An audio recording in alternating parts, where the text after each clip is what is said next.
All right, as promised, joining me here, the voice of the Commanders, and I guess technically now one of my bosses, Bram Weinstein is here. Stop Well, I calling mean, you that. you know, Stop calling you. We're okay, partners here. We're partners. building something together. That's what Yes, we're doing. there If we you go. don't know what we're talking about, we're Empire Media is the production company I own. So I guess I'm your boss. But like I treat it more like we're partners. So John Kime does his show on this network. I just moved my radio show, which still does air on the radio station from 11 to 12, but that's now owned under Empire Media, becomes a podcast here. And we're happy to have Ben here too with Last Man Standing. And I hope you have this feed now, by the way, because we finally have separated from the old feed for reasons that don't need to be explained. But we had to separate from the old feed. So we hope you have finally migrated over and found us here. Look, it's appropriate. It was cut down day. I had to chop off a feed, and there's no practice squad, so nobody's coming back. Yeah. Um, all right, so we've got a lot to discuss, and yet simultaneously, I don't know that we have a lot to discuss in the sense that we didn't get the well, I guess the Noah Brown signing counts as notable, of course, but Yeah. even that, it's not like they're not getting Brandon Ayuk, but it's not like something overly splashy. Um, but we kind of have a team now. We kind of know what their roster looks like. There could still be some changes, of course, between now and the opener against Tampa, but nonetheless, uh, here we are. We'll get to some specific questions in a minute about kind of what's gone down and where we're at. But I guess just broadly, how we feel. Oh, you know what? Before we even get to that, fortunately, I realized that this is the perfect night to have you on because of the actual big news in the NFL. Taylor Heinicke gets traded from the Falcons to the Chargers, and you being the foremost Taylor Heinickeologist, how are you feeling about that? I love that guy. So he God, he will have a moment seared in my brain for eternity because my first season calling the games, they went to the playoffs. He had that diving for the pylon touchdown in dystopia world because nobody was in the stadium when it Yeah. happened. And for, I'd say a fleeting moment, I thought we were going to have an all-time upset. Like they were down 2 points to Tom Brady and Tampa Bay the year they ended up winning the Super Bowl.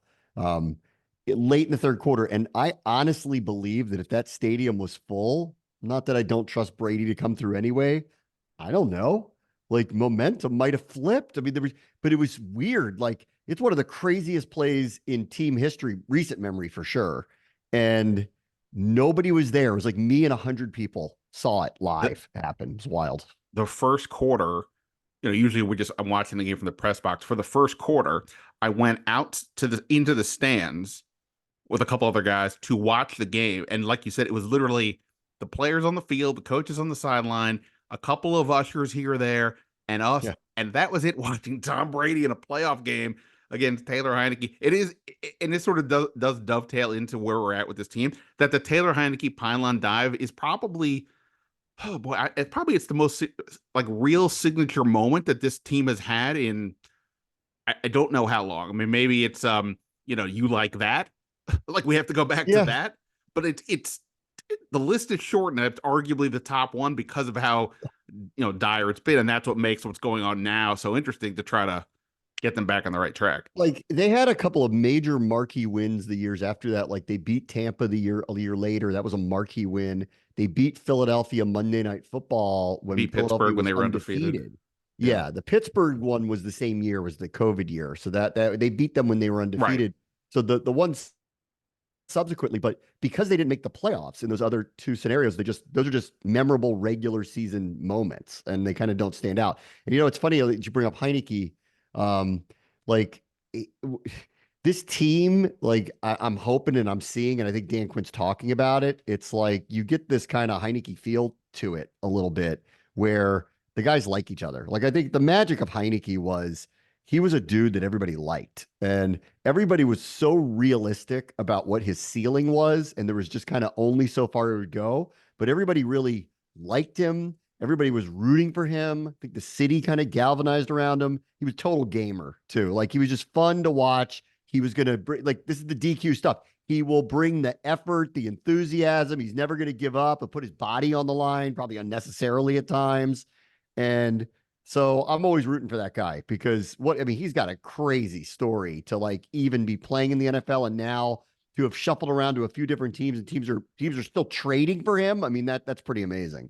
Yeah, and I always used to think of in Ferris Bueller to skew old, the part where the secretary to the principal is explaining Ferris Bueller's power. Oh, the sportos like him, the dweebs like him, like all the different groups in like him, and that's what makes him him. And that's kind of what was with Heinicke. And again, to go forward here, like I think this is where Dan Quinn and Jaden Daniels are interesting because of the fact that Dan Quinn's, to use his words, superpower seems to be beyond his defensive scheming, is that he is a connector of people. You can, that's what we Yeah. heard before he was hired or when he was hired, and now I've gotten to watch it as you have for the last several months, and you can see it. You mentioned that these guys are, they're having fun.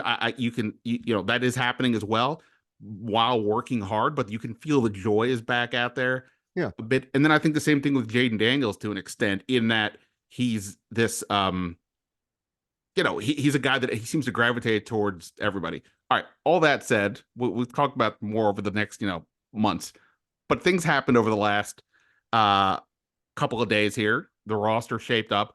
I guess we can just do this since now we've talked for a little bit. I came up with a few questions, and this is a way to sort of go through what's kind of happened here. And we'll do that. You ready for this? Yeah, let's do it. All right, let's do it. All right. As it stands now, with the roster that they have and everything else, what do you see as the biggest strength of this team with basically a little over 1 week to go before week one? I think the middle of the defense, like in between the hash marks. Like I trust Allen Payne, rejuvenated. Payne looks like he's in incredible shape. I know we haven't seen him play in the preseason, but I'm like waiting for him to look like the guy it was a couple of years ago when he got paid. Like I have a feeling that's happening. We haven't seen Johnny Newton yet, so we don't even know what that is when he comes in here. The upgrade at linebacker is exponential. It's the biggest upgrade this team made. They've got a future Hall of Famer and another guy who I think is going to end up being the best free agent signing they made in Frankie Louvu. And then Quan Martin, Jeremy Chin are movable parts and I think playmaking type players in run support and hopefully in pass support as well. I think up the middle, they're very, very strong. It's on the edges where will they have a consistent pass rush? Can they generate that? And are the corners good enough? Frankly, like I think those are the questions that I have about it. But up the middle, I love what I see. That's where I see the strength of the team going into the season. Yeah, it's kind of a no notes answer from me for you on that. I mean, I completely agree. Speaking of up the middle, they did trade away John Ridgeway today. They sent Ridgeway in a 7th-round pick next year for a 6th from the Saints. This was, going into cut down day, or as cut down day was sort of starting.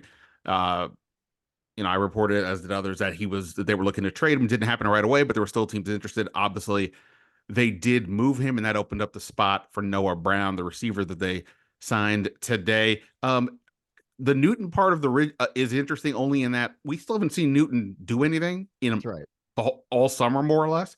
So if he better be ready, because you have Fedarian Mathis behind him, and they did add a couple of veteran defensive linemen today on the practice squad, Carlos Watkins and Sheldon Day. But who knows what that is? So if Newton's not ready to go, they may have been maybe a little thin at defensive tackle. That said, I don't really have an issue with the move for Ridgeway.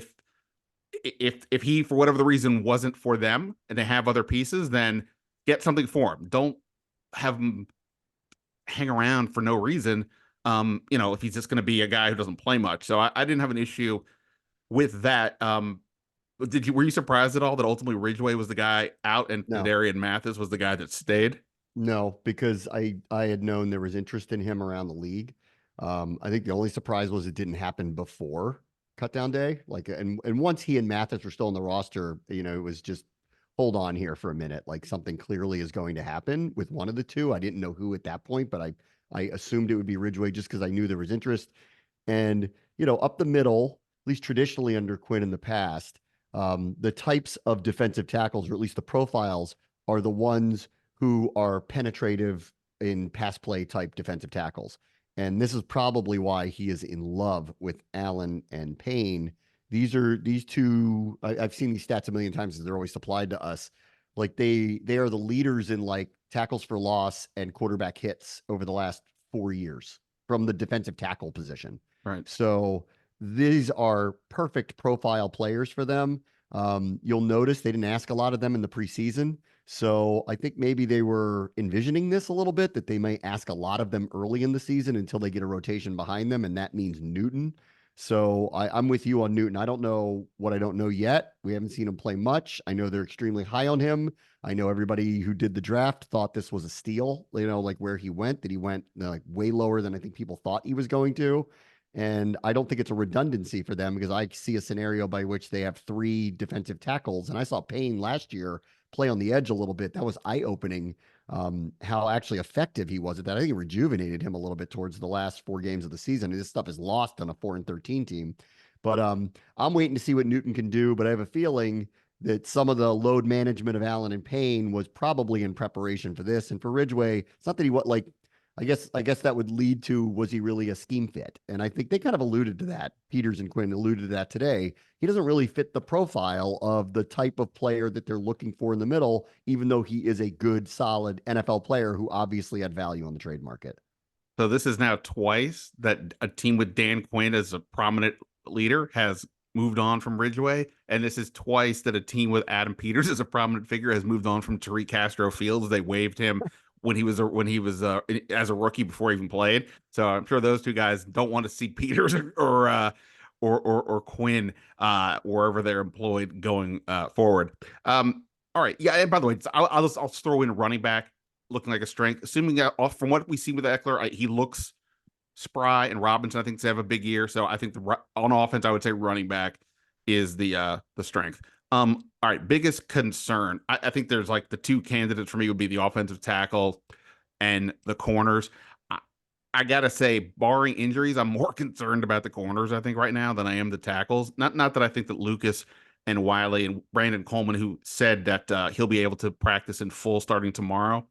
I'm not saying that they are, Jacoby and Lachey, but I'm a little less concerned there. The outside corners, the fact that we're even discussing Mikey Sanders still as a rookie, as a 5'9" corner who they were penciling in as the slot guy, is already being discussed as being one of the two outside corners when they go into those kinds of sets, I think says a lot about where the outside corners are. I think St. Just and Forbes, I've not given up on them, and we'll see what Mike Davis does. It's just hard to get terribly excited about this group. And then you see what's coming up. Mike Evans, week 1. Looks like Malik Neighbors is going to be a real thing week 2. Week 3, Jamar Chase and T. Higgins, etc. So that, for me, is my biggest concern, is the outside corners. Assuming Chase is playing, I'm assuming he's yes, assuming his holdout thing. So we'll see. He's got 2 years left on his deal too. I'm not really sure what tree's barking up, but whatever, that's their problem. I agree. I think it's corner. That's the one. There's another overarching, what I would call, I don't know if concern's the right word, but I would just be like, I want to see it to believe it, which is just, can this team produce explosive plays on offense? I'm not sure. I think it's going to come down to scheme, broken tackles, execution, more than skilled players that can pop them off at any point in time. Like, I think over the last few weeks, they profiled a couple of people in the hopes of seeing that happen. Michael Wiley comes to mind. I know he had a nice preseason, but it's not like he pulled off some 40-yard run or broke some tackles and ran away from everybody. Kaz Allen got profiled in a running back slot. I think they were hoping that they could figure that out. I know they're still both here on the practice squad, and maybe they come up at some point.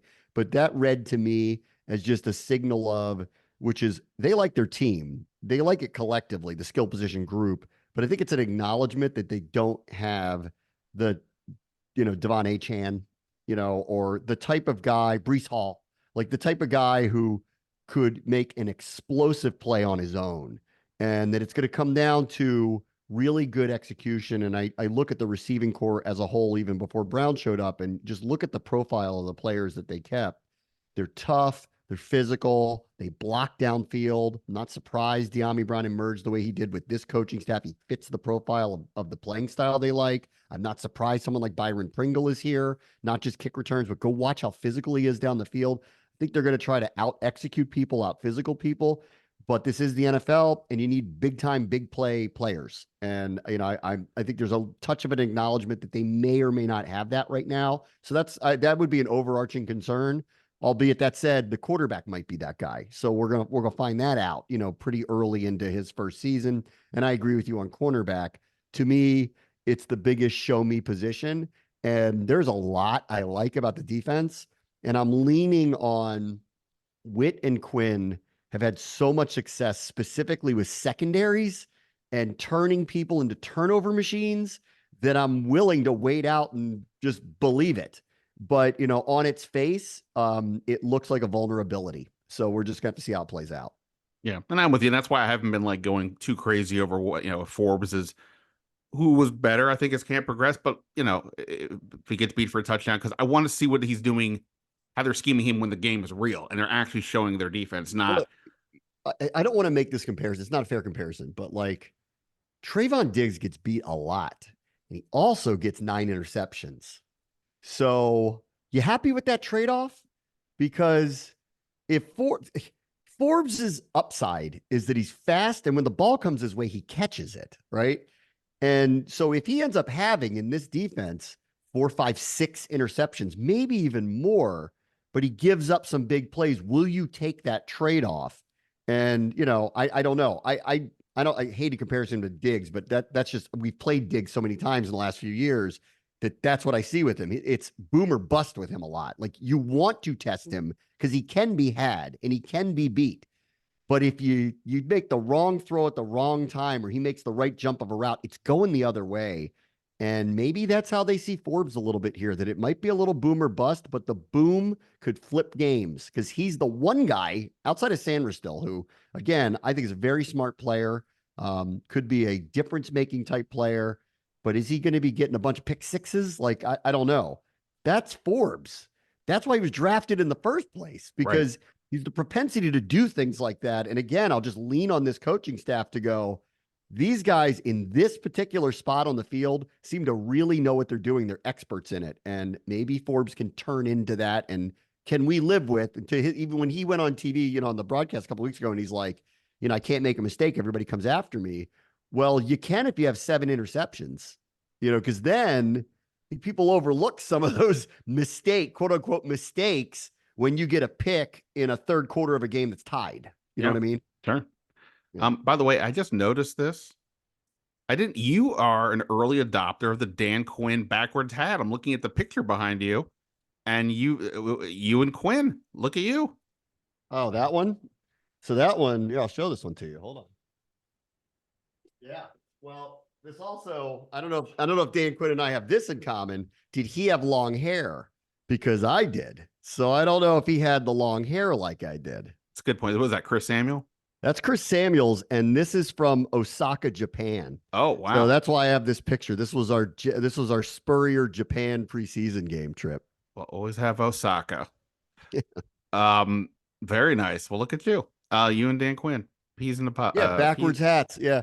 I've been pod. thinking about this actually, like in close games, if we head into a situation where the defense takes the field, they need to stop. Do I turn my hat backwards on the broadcast? Do we announce everybody go do that? I don't know. I got to think about that. I think I try not to be cheesy on the broadcast, but I've been thinking about things like that. Look, there was a rally monkey at one point, I think, and literally a rally cap. That's a thing. So yeah, turning it around. I think that's this is a thing. We'll start this now. If things get hairy, go full Quinn with your hat. The defense comes out, needs to make a stop in the second half. I would love to see the new Northwest Stadium, everybody in there, turn that hat around. Like, let's go. The Northwest Stadium. How about that? Good. Hey, that's above my pay grade. Look at them. Business. They're doing business. They lost some money. They got some back. Good for them. I mean, they have a stadium in Washington, D.C. It was going to get named. So I'm sure they got a pretty penny for that one. But that one's above my pay grade. No comment. All right. All right. Biggest surprise over the last 48 hours. And by that, I basically mean cuts and what's kind of happened since. What for you, Bram Weinstein, the biggest surprise over the last 48 hours? I kind of came to the conclusion recently that we wouldn't have one, and I don't think we did. So this is a minor surprise, is KJ Henry. That to me is like, it's a minor surprise. Like, like I thought he had a pretty good preseason. He checked certainly every Rivera box, He's a captain of his team, played in a big program, military background. Like he's got all of it, And I thought he was getting better and better. And, I mean, once they drafted a defensive end and once he started to make a couple plays in the preseason, even as a seventh round pick, I knew that spelled trouble for somebody. And then Jamin Davis is taking, exclusive reps at, edge. That spells trouble for somebody. For some reason, I just never kind of thought Henry was in trouble, but I guess, numbers dictated it. So I would call that on the surprise meter a 3, but like there was no wow, they did that. None of that happened here. And I mean, I think maybe the only surprise today, I guess, was they had the second, slot in the waiver order and picked up nobody. I agree with the sentiment of you don't just pick up people to pick up people because you can. You pick them up if you think they're going to upgrade your team, and they surmise that they did not. In the same way, like when we talked about tackle earlier, like I'm surprised that at no point in time in this offseason did they go get a veteran to come in and compete or potentially start at left tackle this year. I thought for sure that would happen. It did not. But if you do go back to the free agent market, like the ones that were going to cost a pretty penny, either re-signed with their teams or were not players that I personally would have spent that kind of money on. So you're stuck by whatever your options are. And I didn't think their options were good on the high end of the market. And then on the middle to low end of the market, I thought they would do something and they didn't.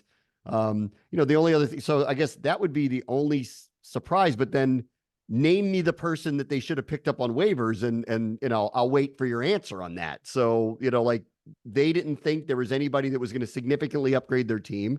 They clearly like the team that they have. This is a first go, so it's hard for me to know, but like, I think you can fall in love with your own people a little bit sometimes, and this feels like just a very minor sign of that. But outside of that, I can't think of anybody that was like out there that I'm like, I can't believe they didn't go try to get that person because name that person. I'll wait. Yeah, no, for sure. And I agree. Of the players that they let go, KJ Henry would be the bigger surprise. I think for me, it's sort of like I would love to be able to ask Adam Peters, you're telling me you couldn't have released Jeremy McNichols? Like, so just to be clear, if Henry had not been claimed, he was coming back to the practice squad. So it wasn't like they were like, go away. Okay. So you're telling me you couldn't have cut Jeremy McNichols and picked him back up in 24 hours and kept KJ Henry just to do it? And then bring McNichols up for your first week or two as the sure. I mean, you're not going to go into a game with 2 running backs. Right. So you bring him up. I mean, they also, the practice where they picked Wiley is back, Chris Rodriguez is back. So like they already have other guys. But yeah, I'm just saying like that. Your KJ Henry's that expendable, but okay, that's what they did. And on the tackle thing, just because you brought it up, I just think for me it's been the same at every step in free agency where they were picking in the draft. There wasn't everything felt like it was going to be a reach either financially or in the case of the draft, Agree. the pick. And Peters, it was kind of the question I asked him, we'll get to this later, about his ability to be very disciplined this whole time, a whole offseason. And he stayed that all the way here to the end to have the second spot in the waiver order and not use it. I mean, like, I think a lot of people are just like, well, I have to use it, otherwise we look stupid. No, he didn't see anything. So he moved on. My biggest surprise, sort of along what you just said, obviously that they didn't use it. If you had told me a week ago, hey, they got the second pick in the waiver order, they're not going to use it, but 2 of the players that they let go are going to get claimed. I mean, not that many teams had multiple players claimed. That is bizarre. Tariq Castro Fields was claimed by the Panthers. Like Henry, I don't think it's like neither one is like, oh wow, they're going to regret that. But at the same time, it's just funny that this team that we keep saying, oh, they don't have enough talent and this, that, and the other. And I would still say they have a lot of holes. But that they had 2 guys picked up without using their pick, I just thought was hilarious.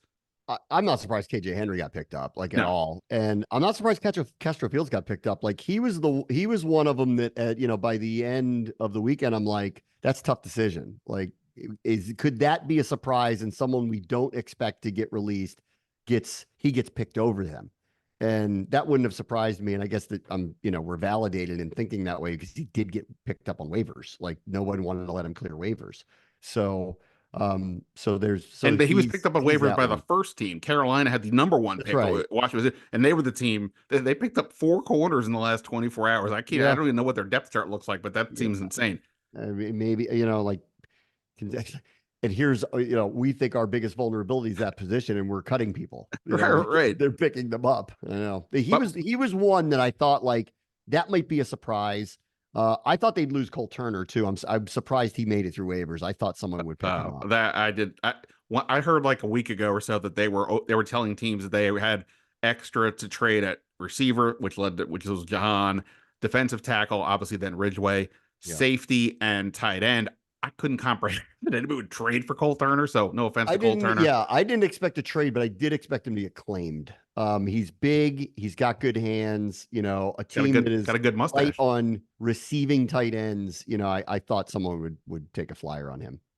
And on the topic of like losing Castro Fields, I don't know where you were. I can't remember where you were at the end, but I was one of the people that had Derek Forrest not on the 53, not because it was like he's terrible. It's like, well, they have too many safeties in my head. I'm like, okay, well, he's 6 corners. That's kind of the norm, right? Okay. So I gave it to a Newsium who's also back on the practice squad. And after it didn't happen, they kept Forrest and only kept 5 corners. I realized that I'm an idiot because Peters basically did the same thing he did in the draft. He took the best player available, and Derek Forrest is a better player that we have seen than any of the other cornerbacks they could 100%. have kept. So he has been disciplined again all the way through, including at this aspect where, and again, the safety corner thing, Quan Martin can play some corner. They can mix and match that when they have to, and they still have 5. It's not like they don't have any. So I just thought that was interesting as well. All right, since I've mentioned Peters now a couple of times, let me go to this. I know you had a chance to watch the Peters Quinn press conference today. Biggest takeaway from that? Now, there wasn't a lot of news said, and Peters is pretty, again, disciplined about what he has to say. But what was your biggest takeaway? And you can include whatever Quinn said yesterday or the previous day if you want, right after the moves. I think they like their team. Like, I think they're realistic, about like what the end game is, but like them both emphasizing we're trying to win now was interesting to hear. And maybe some of that is confidence in the quarterback because I think they needed him to go through a process. And if he's going to feel like a rookie, even if they feel like there's this big upside to him, well, you have to, temper expectations that there's going to be baked in ups and downs. I think they're uber confident in what they're going to get out of him. And he still is a rookie, and I am too. Like every step of the way, I'm trying not to get too ahead of myself with him. Like there is not a single day that where I've gone, well, he's gonna have to fix that, or oh, they're gonna have to work on this. Not once have I felt that way about him. And so I feel good that they're going to get off to a really good start with him under center. And I guess we'll find out. Week 1's really interesting. That's a playoff team. Todd Bowles is a pressure maniac. So let's find out. Like, we'll see what it looks like, in week 1 when he gets his first go, and we'll see who the tackle is. I mean, that's a really interesting decision that they have to make to put out there to try to protect him. But that was my takeaway today, that I agree with you. They've been disciplined from the get-go. None of that changed through all of this. They like their guys a lot. Time will tell if maybe a touch too much, but we'll see. Like they like their guys, they're confident in their guys, and them kind of reiterating and almost forcefully that we're not trying to win in 3 years. We think we can win some now. That resonated with me, and I hope they're right because I'm ready for them to start winning too, honestly. And I'm ready. Like, let's go. Like, I really liked what I've seen here. I think this is I think they've got, when we get the comparisons to Houston, because CJ Stroud had this great rookie year and everyone thinks Jaden Daniels might have that kind of year. And I hope they're right about that. I don't think realistically they're in Houston's division. So I think that's what's going to be very difficult about having that kind of outcome. But I do feel really good. I think the vibes are good. All the stuff about they're going to play hard. You're going to like the way we play. We're going to be very connected. I've seen so many signs of that throughout the summer. So I'm pumped too. And I hope that they get validated in their belief that this is a team that clearly has some vulnerabilities and potentially some flaws, but I guess everybody does. but they feel like they are better than people think they are. And I hope they're right about it. I can't wait to see if they are. Um, so yesterday, or in the last previous podcast I did, I mentioned that I thought something Dan Quinn said on Tuesday when we knew that, okay, Tyler Owens and Colson Yankoff, two undrafted free agents, were on the team. And he said that they sort of exemplify what it is that they are trying to build. Guys who are just going to, run through the wall, that type of deal, be uber competitive, aggressive, all that. And they do represent that. We had a chance to talk to Yankoff today after practice. But to sort of then lead into today, again, the discipline aspect of it, but you're saying that they talked about that they think they can win, and I don't disagree because you have to think that way if nothing else, right? You have to 100%. believe that because you need the team to compete, and even if the wins don't come, you need them to compete. But I think we must have asked as a group like 4 or 5 different questions, all of the same way. Are you really prepared to do you understand why fans want you to trade for Brandon Ayuk? Why they want you to make some bigger move? I don't know if did you see Peter's smile when I asked? I Yeah. didn't even say Ayuk's name. I just said, some people don't want you to be so disciplined and go trade for a guy in your former team. Um, I think that to me said a lot as well. Like, yeah, of course they want to win, but they're not going to screw up the winning long term for the short fix now. And that's why I keep screaming at the people who want them to trade for Ayuk. It makes zero sense for where they are right now to trade multiple picks and then pay this guy a contract averaging $30 million a year at a position. While it's important, it is not nearly as important as other ones that they're weak at: tackle, corner, pass rush. And the fact that they are staying within their lane of, here's what we're doing. We're not going to get crazy here just because this is a shiny toy being flashed in front of us. And I think the fact that we all asked multiple questions about that says something about where we're looking at it from the outside. And their moves have said a lot. I mean, over and over and Yeah. over again, they've not taken the bait for that short-term fix. No, and you know what? Like I've seen a lot of examples of this throughout the offseason through the summer too. They are not taking cues from the outside. The previous front office slash head coach did, like, over and over and over. And many times felt like he was pushed into making decisions that maybe he didn't want to make, or he would try to put narratives out to you guys and like try to get you to kind of follow these narratives. And then if they didn't go so well, and you would ask him about the narrative that he put out there, he would defend it. Like, that's not what's happening here. So there's so many examples of this where, first couple of weeks of camp, we're watching Jamin Davis, and I'm sitting there going, I don't know, man. Like we all were. Like, I don't know if if it's going to work out. But internally, they felt completely different about it and were unmoved by any outside noise about him. I think the same is happening with Emmanuel Forbes. Like, a team with lesser fortitude or trust in their own instincts and their own developmental ways of working with players may have succumbed to, it's not looking good with that guy. Well, we might as well just move on. They didn't do that at all. And in fact, I think he's improved. I think his confidence is getting better. The way they talk about him, the way they're supporting him is very different than what I'm accustomed to. So, this is good. Like, they're very tight-lipped. I like that. Like, we don't need, like, I know it's not the Pentagon, but we also don't need to be sharing all the time. Sorry. I know you need that information. I don't personally, but I actually think it's a good thing in the long term that they're a far more tight ship that way. Second, they're very disciplined in what they do. They haven't done one thing where I was like, what are you doing? Like, not once have I seen this. I did like how they baseline the roster. Almost every single deal they gave out, either it doesn't have a lot of term or certainly doesn't have a lot of cash attached to it. They can get out of anything. I like this. They've been slow rolling Jaden. They have not thrust him into the spotlight and made him be face of the franchise. And in all these little, molehills that we always try to turn into mountains, because that's what we do, they're just not falling for it. They're staying the course. It's happened over and over and over. I get to have some meetings with the coaching staff a little bit, get ready to do the broadcast. And the things they say just do not match sometimes some of the things that are going on the outside. And so I feel it, that what is happening, like, you always hear this so cliche. They're always like, what's going on in here is not what's going on out there. It's true so far here. Now they got to go play real games, and let's see what happens if their record's not very good. what then happens? Because it's all well and good when you say you've got your plan and you're supportive and all these things, but you end up with a bad record and then you have to explain yourself. I don't expect that to happen. I think this team's going to be extremely competitive. I couldn't give you a guess on what the record's going to be, but I know it's not going to be like last year. But all those signs of like we're in it together, hard S with good people, like I believe it. Like it doesn't feel like cliches to me. And that's why I'm very excited about what is being built here under this group.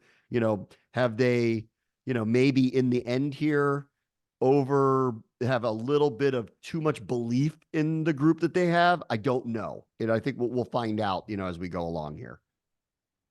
Yeah, for sure. All right, last one, potentially the most fun one. Rank your wide receivers. Now there are 6 on the roster. Well, I think we know who one is. They have 6 on the roster, and we can include, if you feel like it, Bryson Tremaine and Mitchell Tinsley, who were also added to the practice squad. I'm only talking about receivers, not talking about Jamison Crowder or Pringle returning anything. Basically, just saying, we talk about wide receiver 2, even though they in the building don't look at it that way. I don't either, actually.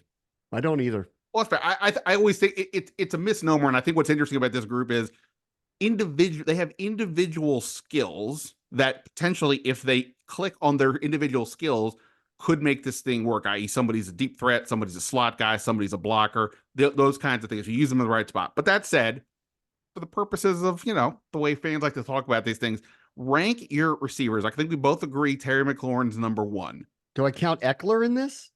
I'm saying no. Do I count Ertz in this? No. Just true wide receivers. True wide receivers. Fine. So Terry 1. Okay. Who would be your number 2? Whatever that means to you. This is hard to do because I'm with them on there is no number 2. Like we don't designating anybody number 2. Sure. Because we're going to ask the rest of this group to do many different things. Sure. And I'm hoping that some of those things don't become tells how about this? What they are.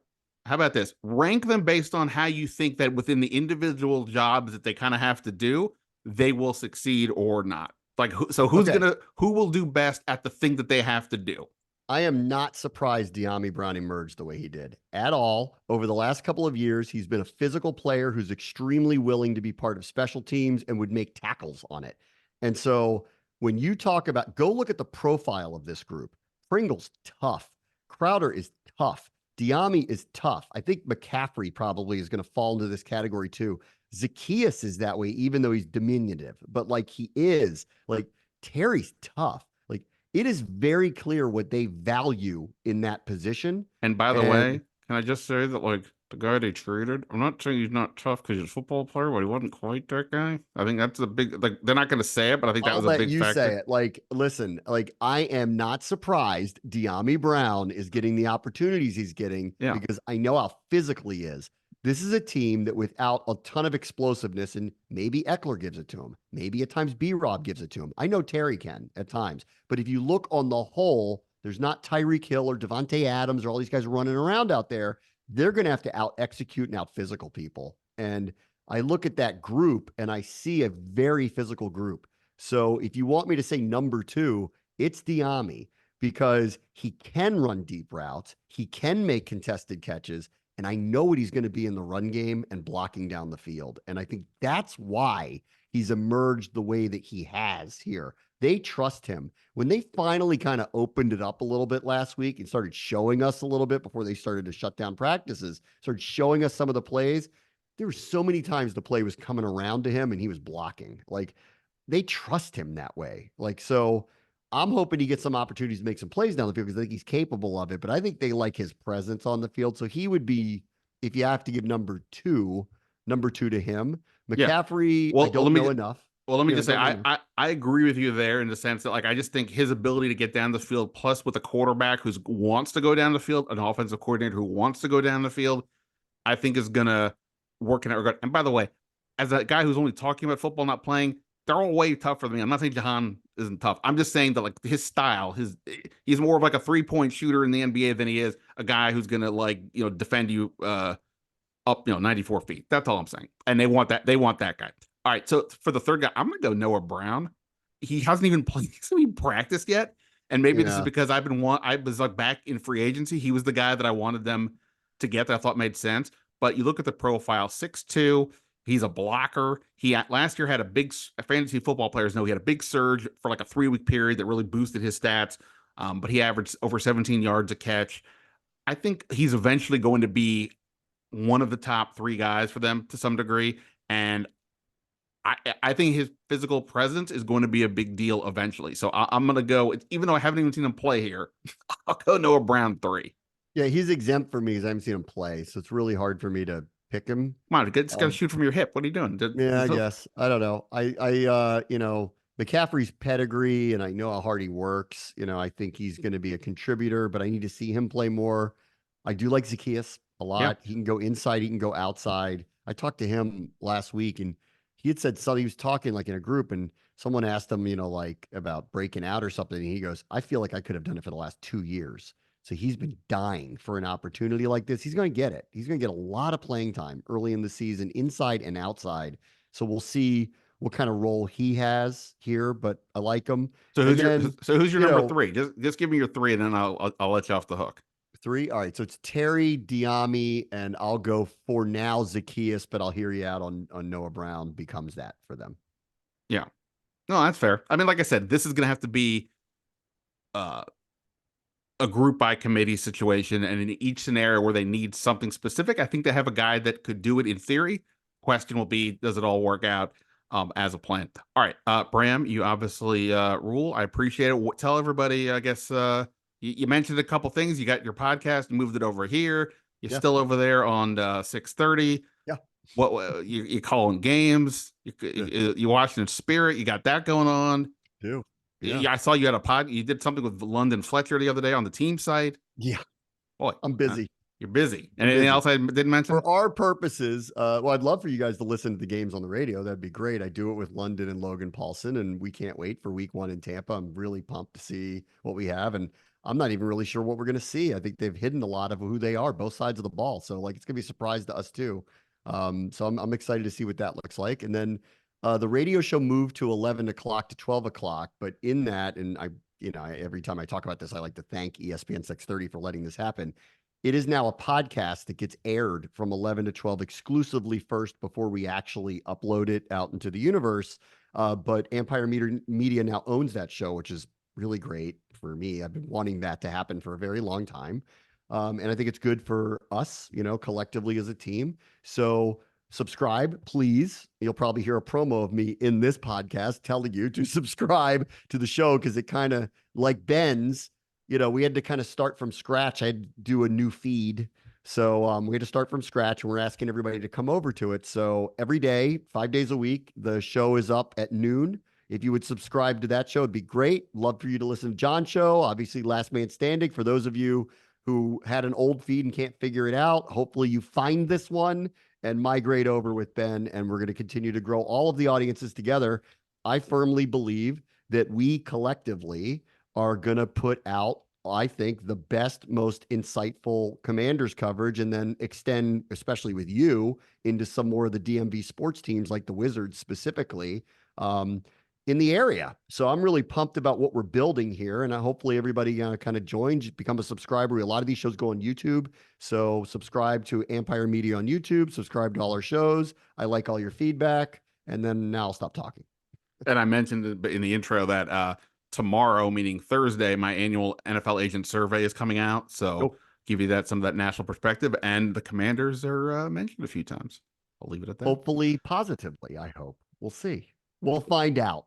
What a tease, Ben. We'll find out. That's called, that in the radio business and the podcast business is called a tease. Very good. There you go. All right, Bram. Appreciate it, man. I'll see you tomorrow at practice. Yeah, I'll see you.